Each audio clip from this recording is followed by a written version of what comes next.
1, 2, 3, 4.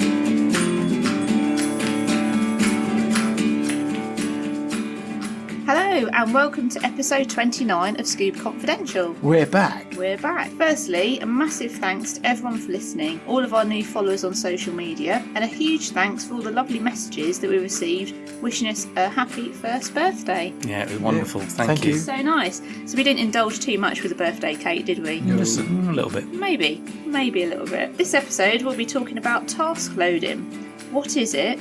How can you manage it? How can you avoid it altogether while scuba diving? Marcus has got some great news on free diving records and a positive story about humpback whales. And Ian's going to share some amazing facts about humpback whales as well, I think, aren't you, Ian? Yep. Yeah, so brace yourselves. But before all that, what have we been up to? Well, for me, shall I start? I've got to say, first of all, it's kind of weird being the other side of the desk here in the studio. It's a bit weird, yeah. Because I've gone from looking across the desk at Louise to looking at you, Ian. Could be worse. I feel like I've been demoted somehow. You didn't get the memo? No, I didn't get the memo. But it's quite fun not being in the other seat. It's like shuffle around. Big announcement is, I suppose, that I've just signed off one of my dive master trainees, Claire. Nice. If you're listening, Claire Brooks, who's just completed her dive master training and has been fantastic throughout the course. Nice one. So I wanted to offer her some congratulations on the podcast and say well done. She's worked really hard for it and she's come a long way in a short space of time. So she wasn't the most experienced diver before she began her dive master training, but really threw herself into it, soaked up information, studied hard, produced probably one of the best dive master maps I've seen in all the dive masters I've signed off over the years. And there's so many hoops to jump through on a dive master course. I mean, you have to complete the knowledge development segments, you've got emergency assistance plans, water skills exercises, that includes fitness assessments and obviously the stress test, diver rescue assessments, skills Exchange workshops. Kit. Yeah, the kit exchange. I quite like that. I liked doing that. Did you? I think it was quite fun. Yeah. It has the potential to go disastrously wrong sometimes. I don't know if people know what the stress test is within the dive master. It's sort of known colloquially as the stress test, but it's really the equipment exchange. Yeah. So what happens, for people who aren't familiar with dive master training, is two divers enter the water. Only one of them has their gas turned on. So they have effectively one regulator to breathe between them. They have to buddy breathe. And they make a descent while breathing from one regulator, sharing every couple of breaths, swapping regulator from one mouth to the other, and then do an equipment exchange at the bottom. So from fins to mask all the way up, aside from weights, from start to finish. And it's kind of just a problem solving exercise. But again, brilliant. While she did that, all the practical application skills and DM conducted programs and professionalism criteria, everything that's required, nailed it. And she's now off to Australia to do her IDC in a few weeks. Oh, brilliant. And hopefully she'll be back as a qualified instructor to come and work with us. That'd be fantastic. Yeah. So, great place to go do that, isn't it? Yeah. So well done, Claire. I think by the time this podcast goes out, I'm just trying to work out the dates in my head, but I think we'll have had her leaving bash and potentially all have hangovers. So we'll report on that on the next episode. Sore heads. Yeah. Excellent. Well, I can certainly vouch for Claire's hard work. We were at Stony Cove a couple of months ago, weren't we, going through some sort of skills and drills with the dive master candidates. And I really saw how Claire threw herself into the course. So well done, Claire. Obviously Claire will be learning the whole art of looking after the rear as a dive master. That's one of the things that we do. I'm happy to help Claire with that, in case needed. On the technicalities of that, of course. The technical technicalities. I'm a professional diver after all. Anyway, moving on before I get myself in trouble. Right. What have I been up to? A couple of weeks ago, I was up at Stony Cove doing dive master duty. We had an excellent group of people. We were doing advanced diving, and we had a dry suit to do as well on the Saturday. Everybody was really good. And, the water was nice and clear. Must have been about 5 meters of visibility. That's pretty good. Pretty decent. Water temperature is about 16 degrees, which, let's face it, in the UK, it's not bad at this time. Yeah. Although our listeners in the med and warmer climes will probably go, they're probably shivering right now. Yeah. It's a bit nibby, but it was okay. And everybody, it was nice being a group where everybody take things on, and you're not starting off going a quick rehash of the open water skills. You're going straight into advanced and dry suit stuff. So that was really good, and it was nice to do that. And it's a nice group of people who you can chat and have a bit of a laugh with, and it all went quite swimmingly. And weather-wise, it weren't too great on the Saturday, and that got nice on the Sunday, which is always a bit of a plus as well. We're so English, aren't we, talking about the weather? I know, yeah. And so that was really good. And then I'm away next weekend as well. So is that back at Stony? Back at Stony doing dive master duty. You taking up the rear then? Yeah. Absolutely, looking after the rear as we do. That's adopting the position. Of course. Well, myself, I've been reminiscing about diving in Indonesia, so it seems like a lifetime ago now, getting on for a month ago, thinking about other dive destinations for the next year or two. And close to home, been planning a UK dive trip for later on this year. So myself, the bear, and a few mates are planning on having maybe a couple of days away, just doing some diving in the UK, just to kind of keep our eye in, really. So you don't have to have anything planned necessarily in terms of course or studying. It's just nice to get in the water and go for a bimble, as you'd say, isn't it? Blow a few bubbles. Exactly. But before we go any further, I think we're going to go to Marcus with the news. So here I am in the hot seat for the news, staring at Ian. Well, the first bit of news I've got, well, actually they're both positive stories, but the first piece of news is about freediving.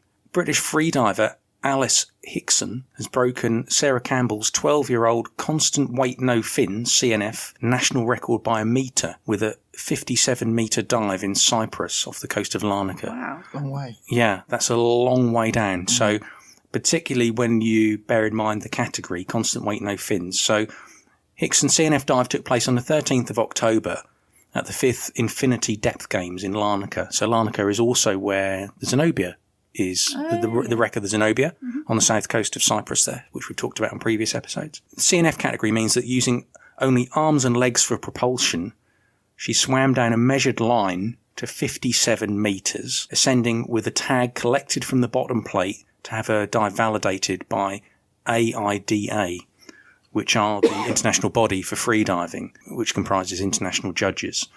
The dive required her to do a breath hold of 2 minutes 36 seconds. That's tough. That is tough. When I thought about it, I thought, well, to hold your breath for 2 minutes 36. Let's all have a go. See how long we can hold it. I'll tell you what, we'll start the timer now, Ian. Off you go. All right, I could do a minute. When you start going purple, yeah. I think there's the holding your breath bit. How you started, everyone. But then to be under that physical stress, then having to swim down to a depth of 57 metres, 6.7 atmospheres of pressure, it's absolutely incredible to do that. She holds all the UK pool freediving records and has moved on to depth only this year, and she was named the Women's UK Depth National Champion in July. So it's quite a big achievement. It's so impressive. You just think of the mental discipline that goes into undertaking a feat such as that, without mentioning the physical training and the preparation that must be involved must be tremendous. Yeah, to be at 57 metres, he's starting to turn blue now, listeners.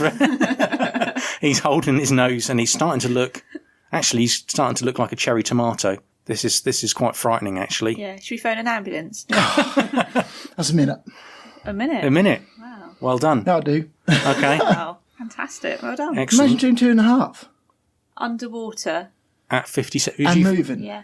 Being at 57 metres. Yeah. With no kind of immediate bailout, you've got to come back to the surface. It's absolutely incredible.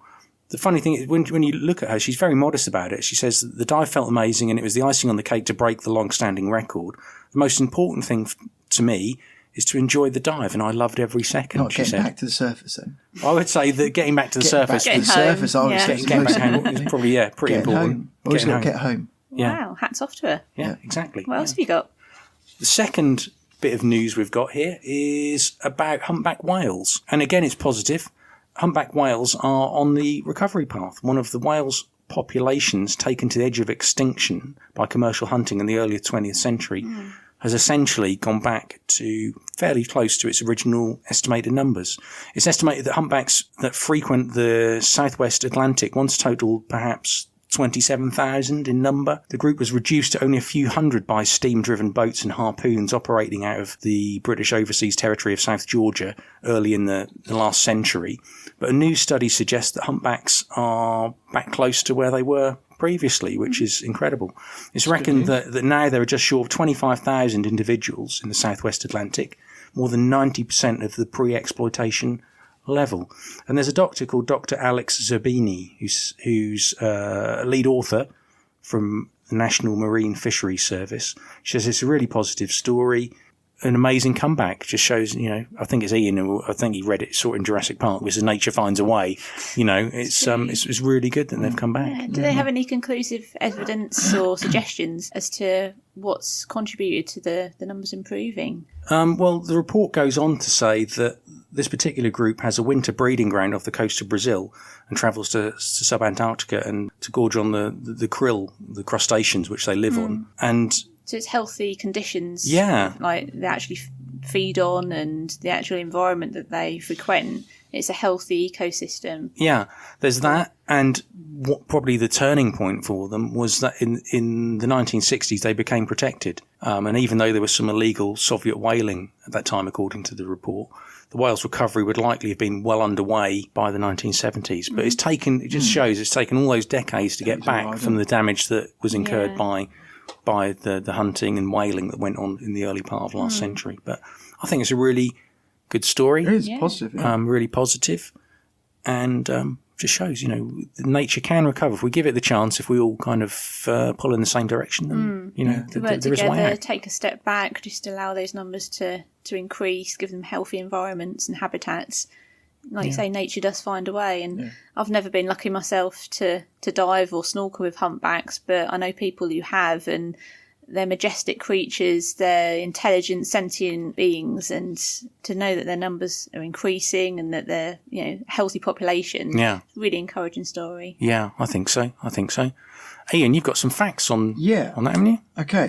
So humpback whales can grow up to 19 metres long, around 62 feet, and weigh up to 36 metric tonnes. These whales are found near coastlines, feeding on tiny shrimp like krill, plankton and small fish, so they are omnivores. Humpbacks migrate annually from summer feeding grounds near the poles to warmer winter breeding waters closer to the equator. Humpbacks are known for singing loud, complex songs which can last up to 30 minutes long. Pink Floyd, isn't it? Pink Floyd, yeah. A bit of Floyd going on. Who knew? Maybe that's where Floyd got their idea from. Yeah. The sounds they make are the most varied in the animal kingdom, ranging from high-pitched squeals and whistles to low, rumbling gurgles. Sounds like your belly. Yeah.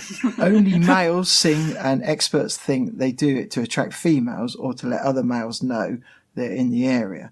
Scientists are studying these sounds to decipher their meaning. It is most likely that humpbacks sing to communicate with others and to attract potential mate. Humpbacks are powerful swimmers, and they use their massive tail fin, called a fluke, to propel themselves through the water and sometimes completely out of it. These whales, like others, regularly breach. Scientists aren't sure if this breaching behaviour serves some purpose, such as cleaning pests from the whale's skin, or whether whales simply do it for fun. Let's hope they do it for the fun. Yeah, it's a bit like dolphins, just doing it for the the thrill of it. Yeah. Yeah. Nice. Amazing creatures. The length of them and the size of them. There's a picture on the website I looked at about the humpbacks, and it says size relative to a bus, and they're bigger than a bus. And I can't sort of really picture what that would be like. They're not biggest, are they? Because the blue whales. They're not. The blue whale is the biggest, but humpback's fairly sizable. Yeah. There's a mammal the size of a bus that's swimming next to you. I think that would keep my attention. Incredible. I've seen one from a boat before in Monterey. Did you? And yeah, that was just incredible. It just lifted out just to kind of flip its tail a bit. So it didn't actually breach fully from the water, or it wasn't actually Monterey, California. You were were you just on years ago. You were just on a boat trip with the bear, or was it? Just a road trip that we did in California, and we stopped off in Monterey for a couple of days and did a whale watching trip. And we were lucky enough to see the humpbacks, which was really cool. They're massive creatures and highly intelligent, like you say. Cool. Is that all for today's news? That is all I have today, Louise. Brilliant. Thanks for that, Marcus. We're going to move on now to this episode's topic, which is task loading. If you're not familiar with the term task loading, it's essentially when you are trying to do more than one thing at once under certain circumstances, effectively. The term task loading was originated around 30 years ago by a psychologist called John Sweller of the University of New South Wales, Australia.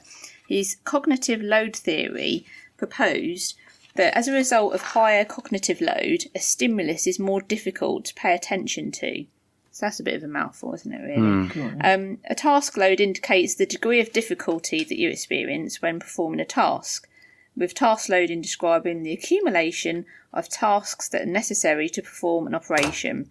And this loading of multiple tasks and the subsequent distraction and stress it can cause is actually quite common when it comes to scuba diving. Yeah. I think we've all experienced it to an extent ourselves, haven't we? Yeah, for sure. So noticing instances of task loading in divers is easier for experienced divers, technical divers and instructors. So anyone with a bit more experience, a bit more knowledge of not just diving, but the scenarios involved around diving and leading a dive operation is going to be higher. And it can sometimes be less than apparent when you're at the beginning of your diving journey. The operation in the context of diving is quite simply successfully and safely making a dive, and that could include anything from a newer diver trying to communicate their gas consumption to a guide while simultaneously maintaining good buoyancy control mid-water, to a technical diver switching stage bottles, or an instructor attempting to maintain control of a group of divers that are relatively inexperienced. I'm sure you've had experience of that yourself, haven't you, Marcus, when you're teaching? Absolutely, yeah, for sure. I mean, it's one of those ones where at the beginning of someone's diving, you said the J word earlier, I've just realised, Louise. We love the J word. At the beginning of someone's diving career, then sometimes it is really difficult for them to do two things at once. Just something very, very simple that they would do with no hesitation on land, Sometimes even doing a tri-dive, people forget they can't decipher left from right. You're showing them how to perhaps do a regulator recovery for the first time, and because you stood opposite them and you say lean to the right, and they lean to the left because they're just copying you. They can't quite listen to what you're saying and perform the function at the same time, and that sort of goes on through diving. I think, yeah. I've seen it a few times. When we were in Boonican, we saw a group of tri-divers being led around the reef, and one of the guys had basically forgotten or didn't realise, one of the two, to actually fin and kick his legs. Yeah. And he was essentially just being dragged around. It's quite amusing to watch, being dragged around by the first stage. And he was like this zombie just gliding through the water. Yeah. And I imagined that trying to think of, say, everything involved, adjusting your buoyancy and being nervous about diving for the first time, it was obvious that his mind had just gone blank. And he was just kind of floating, essentially. Yeah, I've done that several times. Back in times when I was working up in Scapa, we'd conduct tri-dives off the shore at Barrier 3, Churchill Barrier number 3. And people they'd have the briefing and sign the paperwork, and we'd walk them through the equipment, take them into the shallows and go through the core skills to make sure they were safe, that they could equalise, that they could clear a mast, they could clear a regulator, go through everything that's required. And then we'd say, okay, we'll take you for a dive off the shore for 20 minutes, half an hour, to a maximum of about 6 metres. And they'd just forget to fin, like you said, Lou. And the number of days I would spend swimming for 2 people for about 20 minutes, half an hour around some of the wrecks in the shallows there. It's absolutely incredible. And you'll come back and say, did you enjoy that? Was it good? Yeah, it's fantastic. They have no idea that because people sort of zone out when it gets too much. It's almost like some parts of their cognition kind of shut down. Like they can't do multiple things at once. It's amazing what the brain does in terms of coping mechanisms, isn't it? Really, Yeah. You know, they'll kind of shut off certain parts to kind of numb that stress. I imagine. And I think it's like you said about as people gather experience and their skill level rises, then it becomes instinctive to do multiple things at once. And the higher up the tree you go, the easier that kind of gets. I suppose the only thing analogous to that is really when someone's learning to drive, and you see it, you know, particularly in the UK here, for Americans listening and people abroad, perhaps who are used to have automatic gearboxes, transmissions on your cars. In the UK, predominantly is manual stick shift, I guess you'd call it in the States. And when people are learning to drive and that first time they approach an obstacle, say they've got to go around a roundabout at a junction or something along those lines, and they realise they've got to check their mirror, they've got to work their way down through the gearbox, indicate, do all these things at once, and it can just be overwhelming for them. And I keep think the car in the lane going forward. Yeah, exactly. And be aware of everything going on around them. And people, you can see, you know, as a driving instructor, it must be really tricky because sometimes that just, all those things at once combined can be too much. And you see it in diving all the time. I'm sure you guys have had it when you've been DMing on perhaps an open water course, and you'll turn and ask one of the group, how much gas have you got, and give them the sign for check your air. And there's like they'll give you a blank look, or there's some sort of satellite delay. Yeah. And there'll be like a 5 or 10, and perhaps you'll signal them a second time, and then they'll realise. Then they'll try and work out where the gauge is. By the time they've done that, because they've taken their focus off that to find their gauge, then their buoyancy goes to pot, and you end up having to go and grab them and just steady them while they check their gas.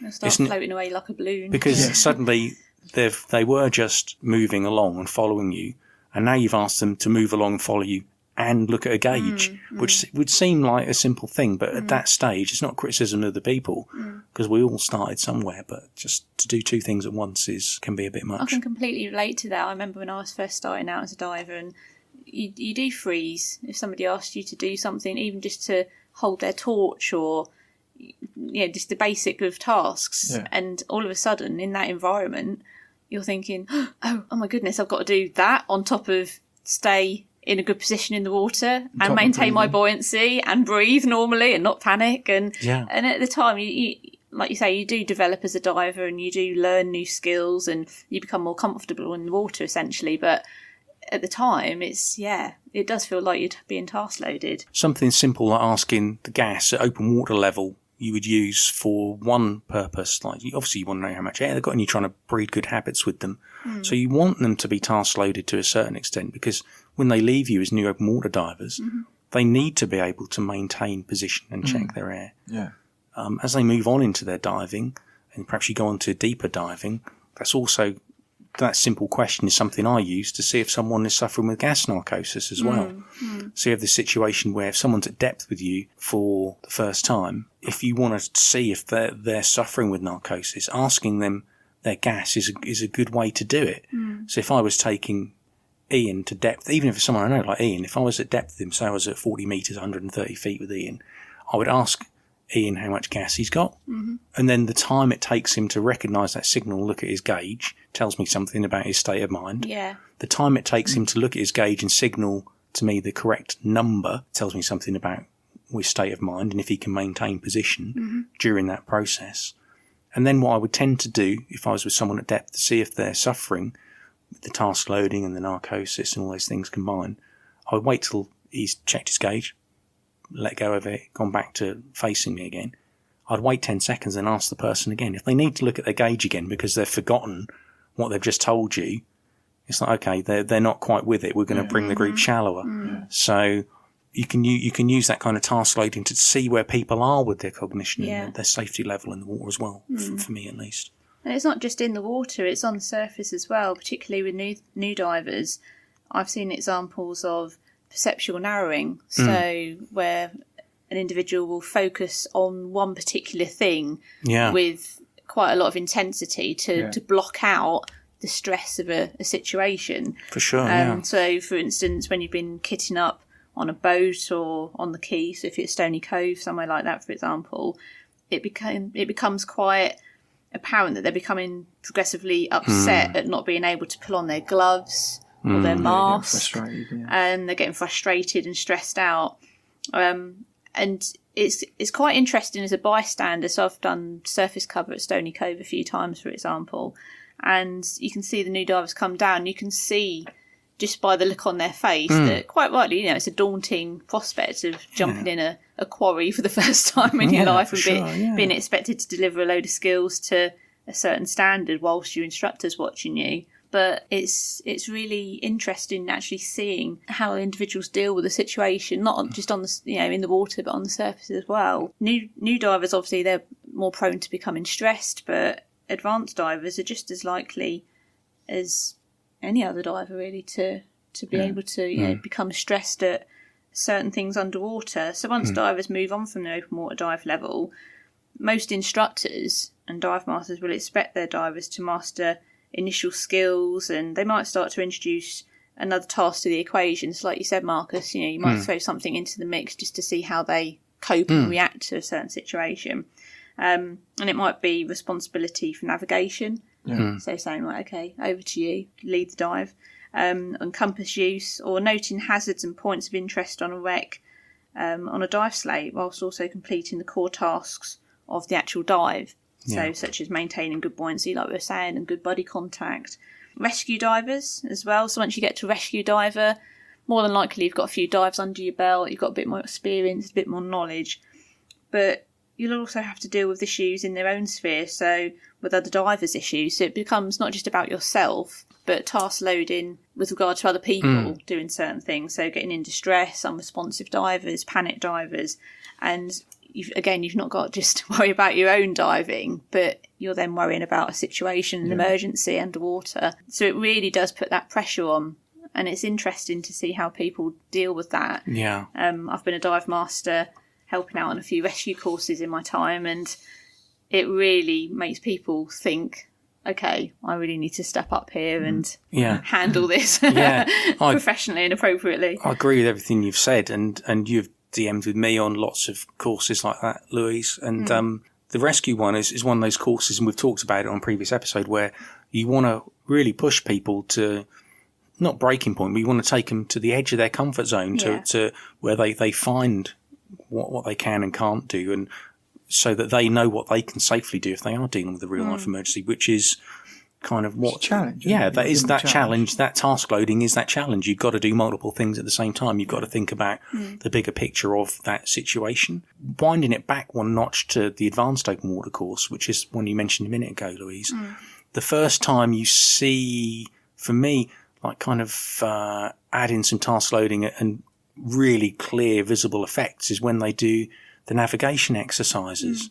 And you guys have assisted on loads of advanced open water courses, and within the PADI system they have to navigate a square pan, and you see normally sane, rational adults sometimes getting incredibly frustrated because they're having to monitor their fin cycles and their direction and their buoyancy all at the same time. And you know yourself, some first time you give a student at that level a compass and ask them just to go off and fin for, say 30 metres in a given direction, they go off like a rocket when there's no one to monitor what they're up to, when there's no fins to set the pace. Suddenly the task loading of looking at the compass and thinking about the direction they're heading in, they'll go off like torpedoes or drag along the bottom. And that's part of what that course is about for me, is getting them into that mindset where they can start to balance multiple tasks at the same time on top of the core stuff of being able to clear their mask or recover their reg and this kind of thing. There'll be circumstances where instructors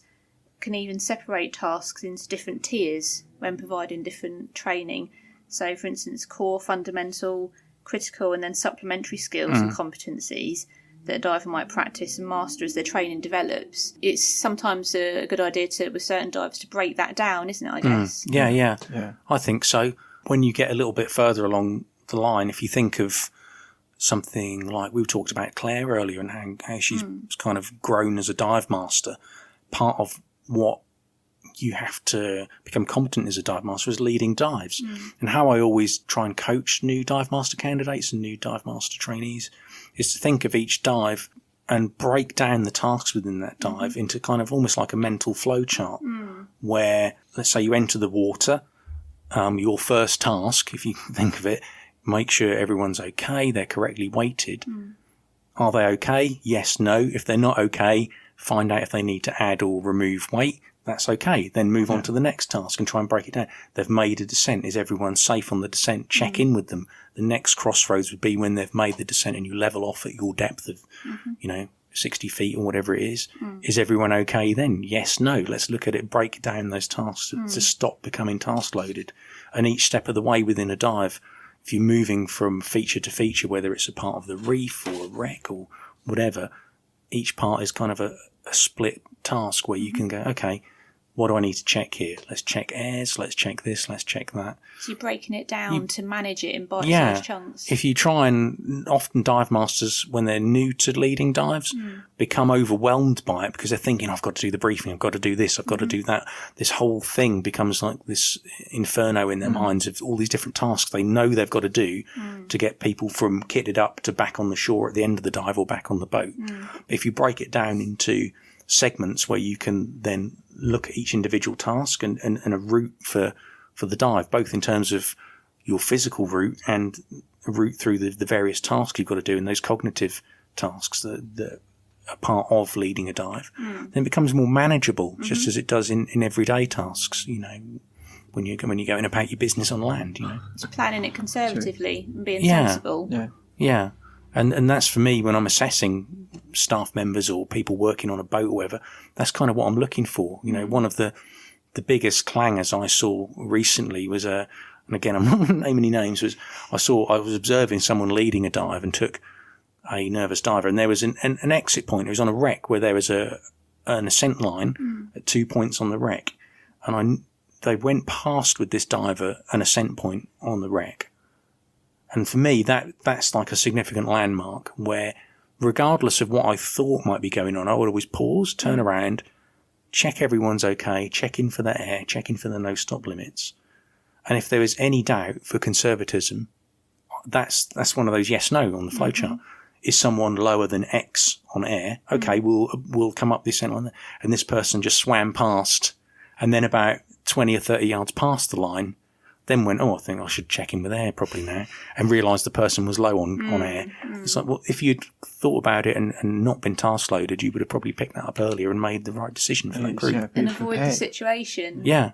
It's just, just breaking it down, those tasks. But yeah, so instead of deciding on multiple tasks or objectives and attempting to effectively shoehorn them all into one dive plan, it's looking at the overall picture, isn't it? And like you say, breaking it down into manageable chunks. Yeah, I think so. Yeah, you got to look at, can you conduct the dive safely, including all the tasks, and consider any contingencies or potential safety and emergency issues, and actually visualising the dive as well. So reading a situation, understanding how you might be able to deal with the situation before it gets to a point where you can see a diver becoming stressed or confused. Exactly. It's nipping it in the bud, isn't it? Yeah, you just got to have a plan B up your sleeve all the time, And effectively, if as a diver you're not feeling the dive, we all have off days, don't we? We all have days where, our mind's not in the right place, or we're feeling a bit anxious, or for whatever reason.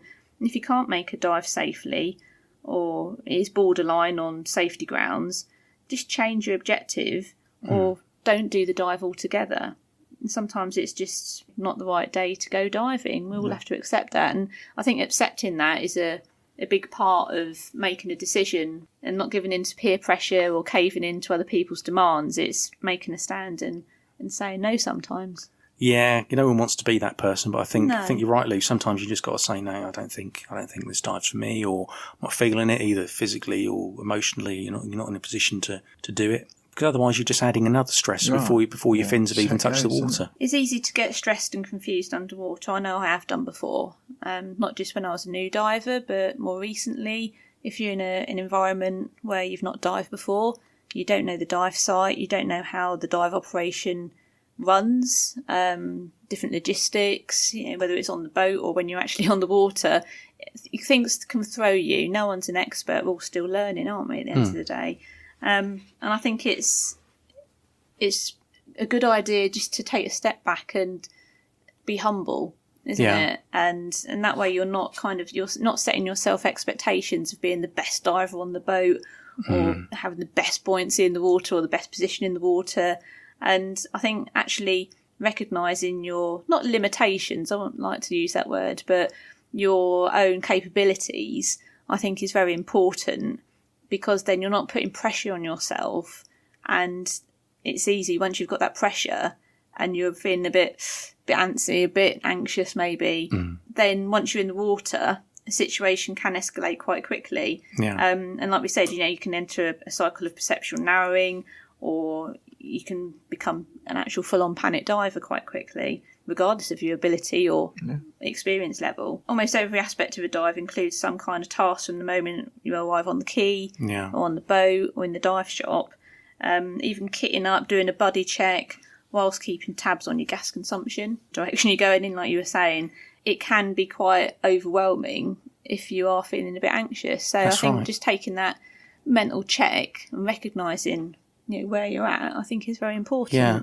Actually, Actually, like you say, a lot of people don't like to put their hand up. No one wants to be that person who's like, hang on, I'm struggling a bit here, or this might be a little bit beyond what I feel comfortable with. Yeah, exactly. In fact, behind the scenes, often, for me at least, if you're working as a trip leader running a boat, a liveaboard vessel somewhere, you kind of know that the assessment of those divers begins when they board and they're checking in, and the conversations you have with them about their logbooks and their previous dives and all that, and you're kind of looking at their characters, not in a kind of in a pointed or judgmental way. You're just trying to work out who you're dealing with. Yeah. And what generally, and there might be trip leaders out there listening who say, who will be nodding at this.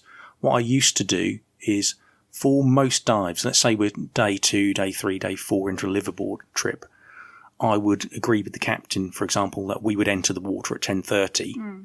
That would mean I would call briefing at 10, knowing the briefing would be done at 10:15, and people would have 15 minutes to go down, get into their wetsuits, get kitted up, do their buddy checks, make sure they had X, Y, and Z, whether it was their computers were set for the correct nitrox, and all those various things that people have to do. 15 minutes is kind of a good ballpark figure for most dive groups. Seems like quite a long time, but recreational divers tend to take a little bit longer than professional divers to get ready.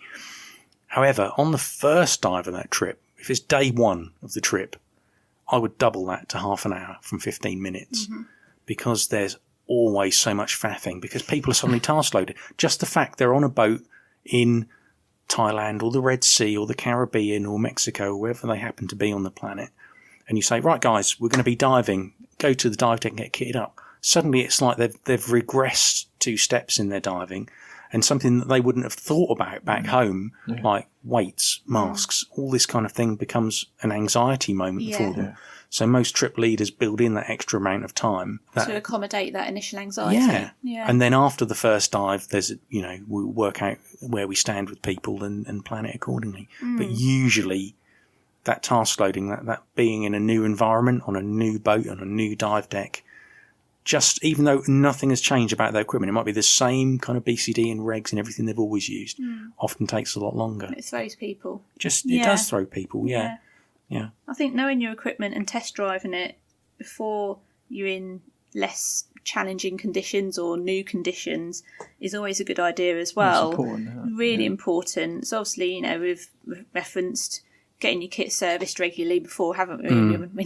We had the delectable Duncan in, didn't we? Yeah, talking charming Mr. about, Baldwin. Getting gear tested regularly and making sure it's in good working order. But using your equipment should be instinctive. In a new dive circumstance, such as your first night dive, for example, is not the place to try unfamiliar dive gear. No, so if you've got a brand new computer, the last place you want to be doing it is on your first ever night dive, because it throws that anxiety into the mix. And at the end of the day, it is psychological, but it's incredible how the brain deals with certain situations. And you don't want to be in that situation where you're getting in a pickle, you're getting flustered, you're 20 metres down, and you're getting yourself in that vicious cycle of questioning your ability or just getting into a full-blown panic. Yeah, it always used to amaze me with less experienced divers. And I don't mean like brand new divers. I don't mean open water divers who with perhaps 10 or 20 dives. I mean in that band of advanced open water divers, perhaps from 20 to kind of 80, 100 dives, when they're kind of starting to find their feet. Often that's a time when they would also start to buy bits of new equipment. And the number of times people would rock up on the boat or at the dive centre with stuff still in the bag or in the box. Yeah, I've seen that. And it's like, it's brand new. Yeah.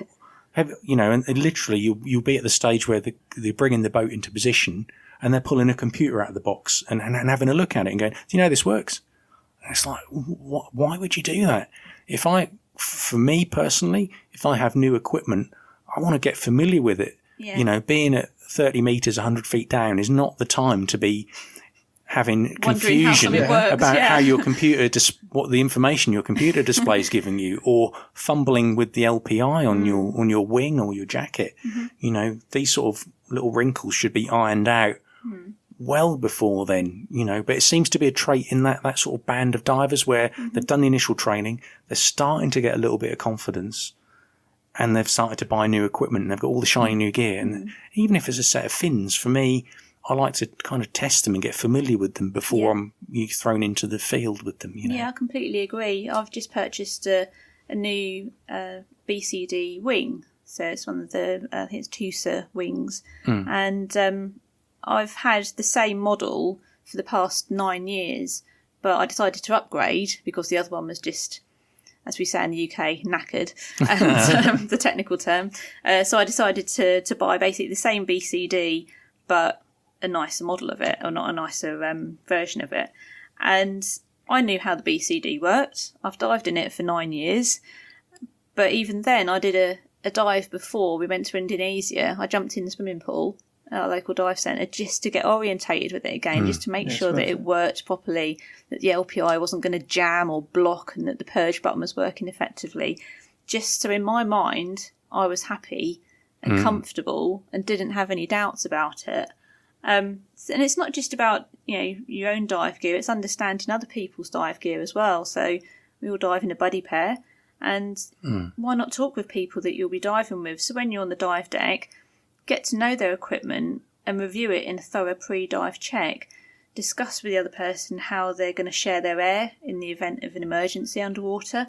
Do they donate on the signal, or do they expect you to secure it from them? How's it clipped on? Have they got a magnet? Is it a latch clip? How does the purge button on the regulator work? Just knowing these little finer details before you actually get in the water can help reduce the task loading and stress in the event that you actually have to use the procedure.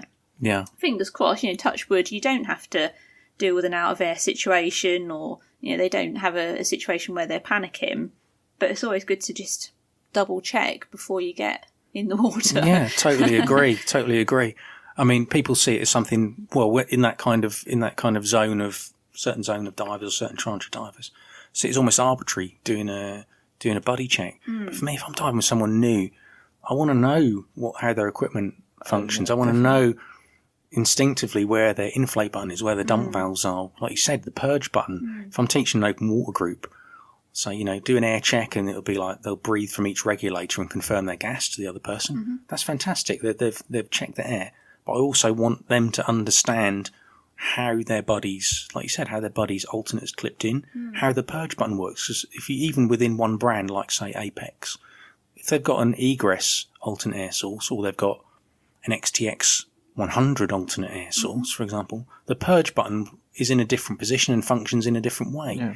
If you're actually in an emergency situation, that's not the time to be fumbling around and trying to work out how to purge the regulator, because you've got a window of a few seconds if you have an out-of-air emergency to get that regulator to your mouth, clear it, and carry on about your business. If you don't get it and you take on a lung full of water, you'll instinctively go into panic mode, and then there'll be disastrous consequences. The situation escalates, doesn't it? Like you say, that margin for error becomes a lot more reduced. Yeah. Your ability to deal with the situation can become compromised, can't it? Exactly right. And you see this that you talked about earlier, Louise, about as divers go further up the tree, about or down that path of diving, how they need to be better versed at dealing with task loading. Yeah. That becomes, obviously, when you move into things like technical diving or different configurations of diving, it becomes even more apparent. I mean, there'll be lots of divers out there who perhaps use a manifolded twin set style of diving. They like that security and that redundant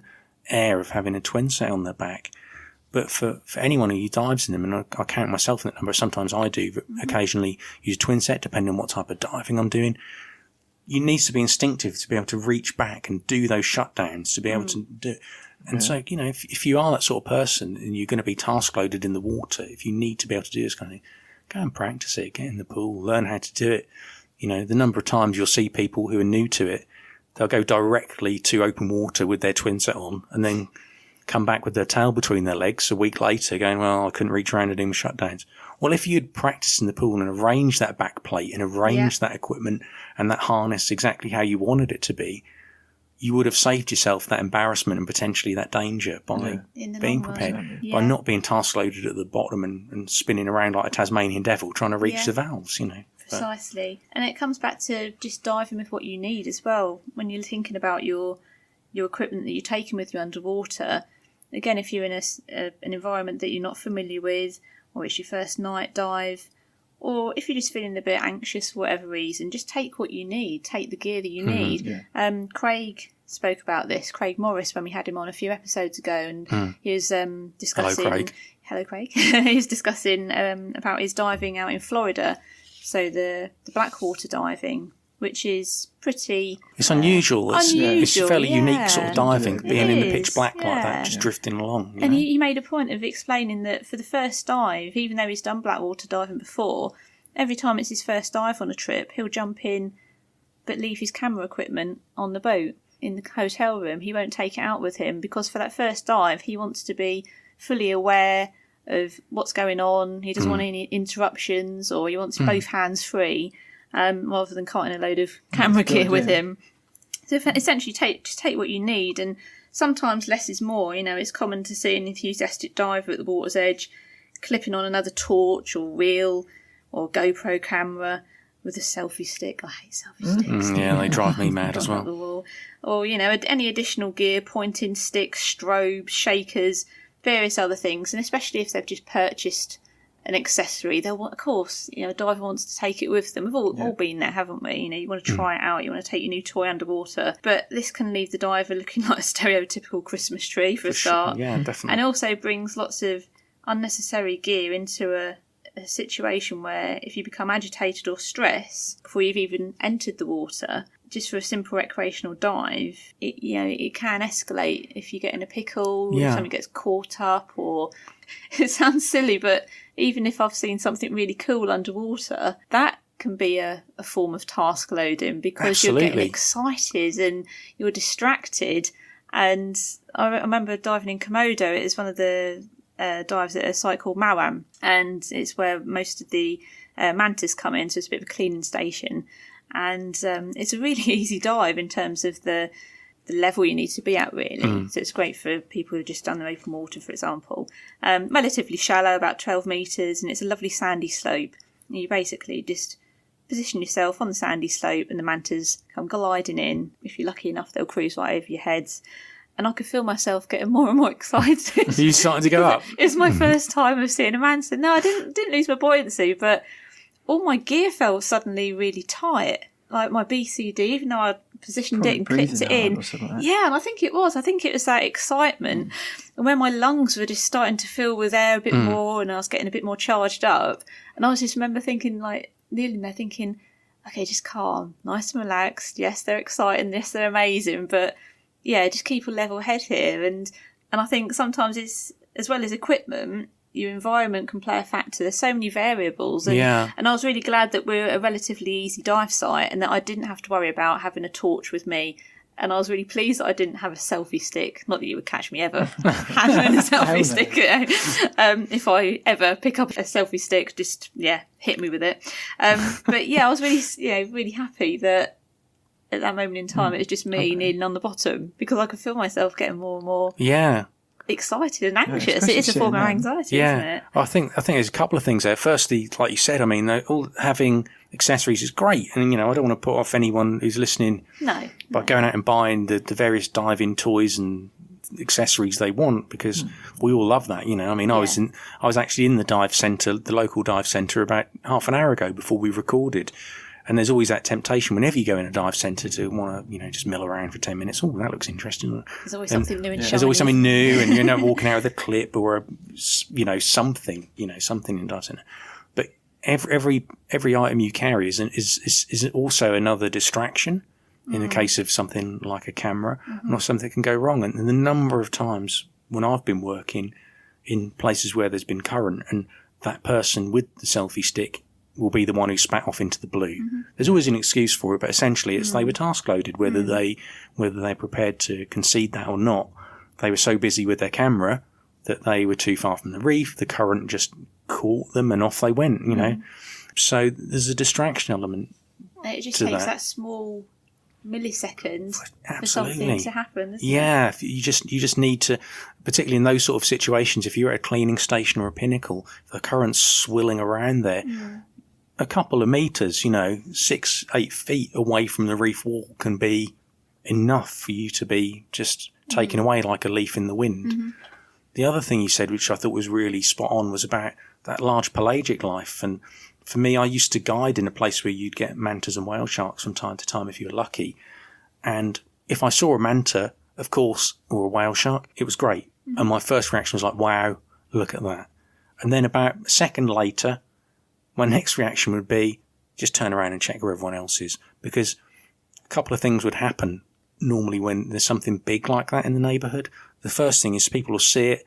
They'll either try and swim towards it instinctively, or they'll become so overcome with excitement that they'll start to breathe heavier, as Ian said. And as they breathe heavier, they start to go up. But they don't realise they're going up because they're focused on the animal.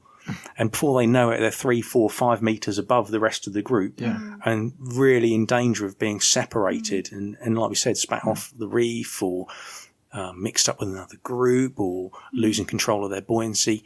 So it's like, okay, there's task loading just through the distraction of something amazing swimming past. So it might not seem stressful. No. It's not a stressful situation, but your body's still reacting and your brain is still elsewhere. It's not focused on the task in hand, is it? The way I always think of it when I'm, again, teaching dive masters, I say, look, the people you're leading, depending on their experience level and skill level, are going to have a limited bandwidth of what they can do, And there are going to be those divers who, if they've got their buoyancy to think about, if they've got their GoPro to think about, they might be fine. But if you add in that third factor of a manta swimming past or a whale shark, that might be too much for their bandwidth. So you've then going to have to take some of those tasks effectively from them. And once you've seen that and shown that to them, within the next few seconds, check their air. Prompt them to check in on their computers because that will have gone out of the window for them at that point. They're just thinking, look at this amazing piece of aquatic life. You need to just rein it in a little bit. So, the job of a good DM is to kind of soften the blow of some of those cognitive tasks for them. I think essentially it comes back to plan the dive the plan, doesn't it? It's what we're all hopefully taught from day one, and always carry out your pre-dive checks thoroughly. So be in the right state of mind before you enter the water, and if you've agreed to a maximum depth, route or run time, really try to maintain it as much as possible and don't go off at sudden unplanned tangents unless you encounter certain circumstances or an emergency. So always have that plan, stick to it essentially. Yeah, I agree with that. And in fact, I'm just casting my mind back and there was one, Ian very honestly and bravely back in one of our early episodes talked about a time where he went off plan and it led him to run himself beyond where he should be in the water. And again, that's a we really didn't plan. That was the thing. We didn't plan. exactly Down south, wasn't it? Yeah. In the UK. Yeah. And again, it's one of those task loading things where I think you'd seen some lobsters or crabs caught in a derelict pot that used for fishing, and you went to try and help them. And you became so involved with that the time on the dive had become secondary and gone down your priority list. That short distraction, exactly. Yeah. It doesn't take long, and it's surprising how quickly time goes underwater, doesn't it? If we're doing a task here, if we're preparing dinner or something, for example, it's easy to get your timing wrong, isn't it? If you're chopping vegetables, you've got to keep an eye on what's in the oven or what pots are boiling over, and it's a similar situation when you're in the water, but time just seems to go so much faster. It's crazy. Yeah. Oh, I get that quite a lot. I don't know if you guys have had it when you teach an open water course and you drop down, you do some skills, which probably takes, 15, 20 minutes. You then tour around for another, 15, 20 minutes, and then you'll surface. And I've had it before, students go, is that it? So how long do you think we were on that dive? Yeah. 10 minutes? And you'll say to them, we've just done a 40-minute dive or a 45-minute dive. And there's sort of this look of disbelief on their face because mentally they've been task loaded down there, and because it's such a vivid experience for them, it seems to go really quickly. You know, whereas if you just sat in a chair in a doctor's waiting room for 45 minutes, for example, or airport departure lounge, 45 minutes seems like a very, very long time. Exactly. It's surprising when you're in a certain situation how your brain adapts and deals with a circumstance or instances that, one, you might not be used to, and two, you're throwing a load of distractions, and if you're on a course, you've got people assessing you and watching you, and you feel like you're being judged. And it's easy to get that thought process. It can spiral out of control quite easily, can't it? Yeah, I think Essentially, you're juggling. You know, it's like anything. If you're starting off with something new, you don't want to be taking on too much because your brain can only process one thing at a time, essentially. Well, that's one of those difficult conversations to have sometimes as an instructor. You know, where maybe someone's coming to you with, I don't know, let's say they've done 20 dives and they're saying, I really want to do my rec speciality. Right, yeah. And you have to, as an instructor or someone perhaps who's running a dive centre, you have a think about it and speak to who, if you have not taught them yourself, speak to whoever has taught them, find out their strengths and weaknesses, because they're then going to be task loaded within a course like the rec diver course, and being inside a wreck tying off with a line is not the place to suddenly find they can't be task loaded, because there's lots of plates to spin in that situation where they're monitoring time, they're monitoring gas, they're monitoring their buoyancy, they're tying off, going through the wreck, looking for hazards so they don't become snagged or damage themselves or the wreck. All these kind of things are mounting up within that dive. And if they're not ready for it, it's a difficult conversation to have with sometimes with someone saying, well, why don't you get some more experience, or let's look at this first or that first. But all you're trying to do really in a delicate way without kind of mothering them is say to them in an encoded way, there's a lot of task loading there. I'm not quite sure you're ready for that just yet. You will be, but just not right now. Yeah, and it's not passing judgment on their character or them as a diver even, is it? No. There's a time to move on to all these different courses, and you know, there's a time when you'll feel ready, but you also want that second strand of it where the person teaching the course thinks you're ready as well. You need those two things combined. Otherwise, it's not going to fly. You know, it's not going to work. I've seen many people's faces fall when they've come into the dive centre, and I've presented them with the advanced open water crew pack.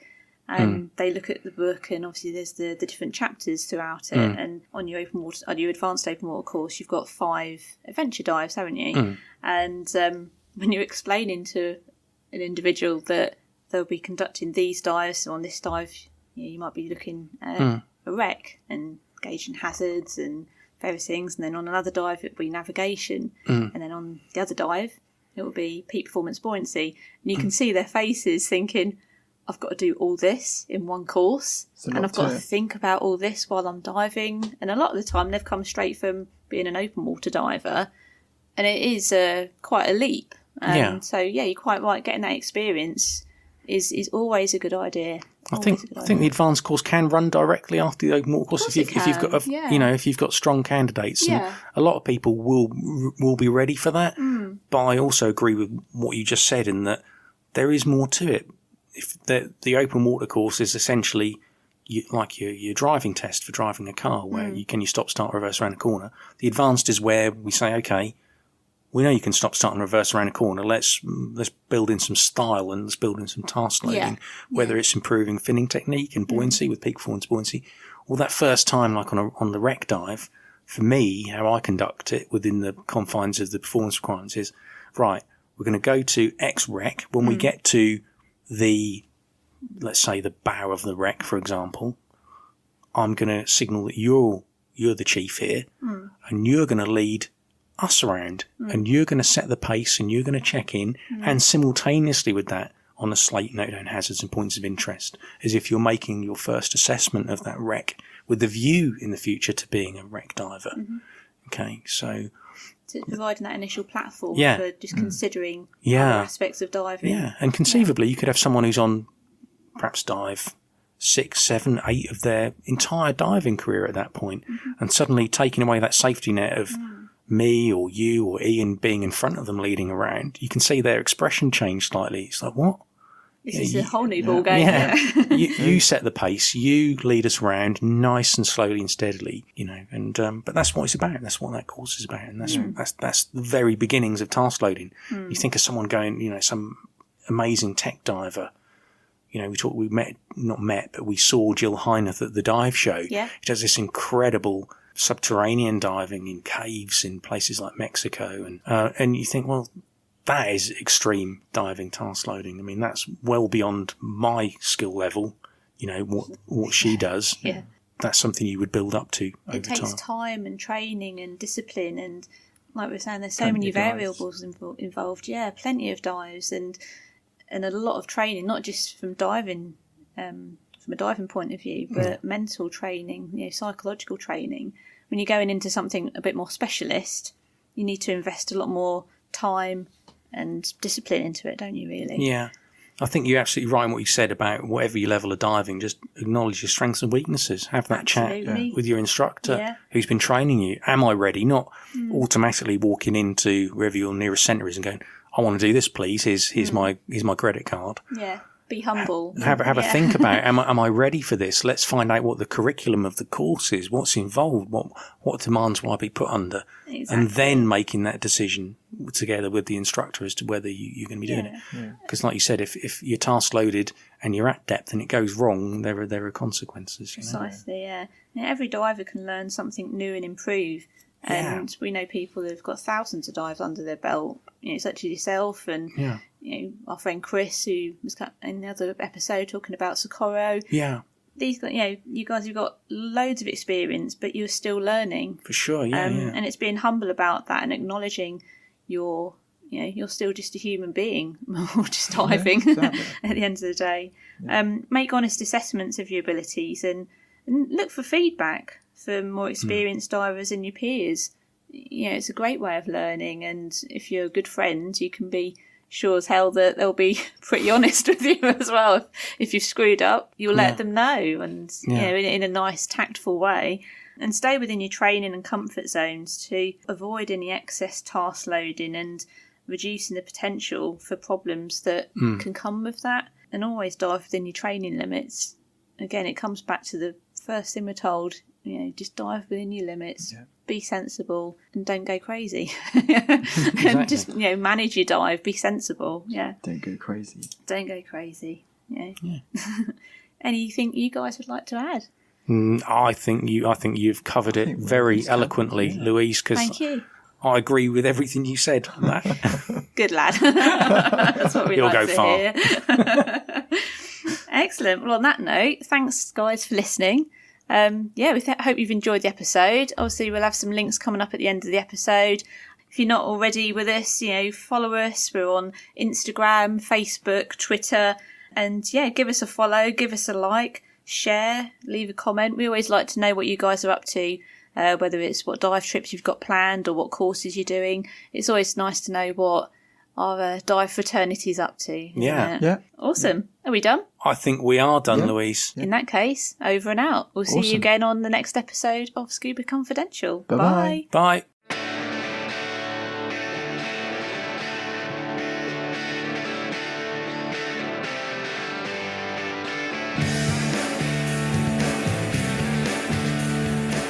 Thank you for listening to Scuba Confidential. We really appreciate you tuning in today. We'd like to clarify that we're in no way affiliated with any agency or organisation.